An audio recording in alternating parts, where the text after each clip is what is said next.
Report کر رہے ہیں فیصل آباد سے طارق محمود۔ مسلم لیگ نون کی ترجمان مریم اورنگزیب نے کہا ہے کہ سپریم کورٹ کے فیصلے سے آرڈیننس بھی کل عدم ہو گیا ہے۔ وزیر اطلاعات و نشریات شبلی فراز کی منشا کے مطابق الیکشن نہیں ہو سکتے۔ اپنے ایک بیان میں انہوں نے کہا ہے کہ سپریم کورٹ نے رائے دی ہے کہ سینٹ الیکشن آئین کے تحت ہو سکتا ہے۔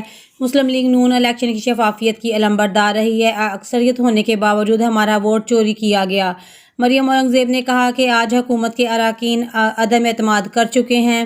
سپریم کورٹ کے فیصلے سے آرڈیننس بھی کل عدم ہو گیا ہے۔ شبلی فراز کی منشا کے مطابق الیکشن نہیں ہو سکتے۔ ترجمان مسلم لیگ نون نے کہا کہ نون لیگ کا فیصلہ تھا کہ پنجاب میں اپنی نمائندگی کے مطابق نشستیں حاصل کی جائیں گی۔ مزید خبروں کے لیے دیکھتے رہیں 1 by 1 نیوز HD۔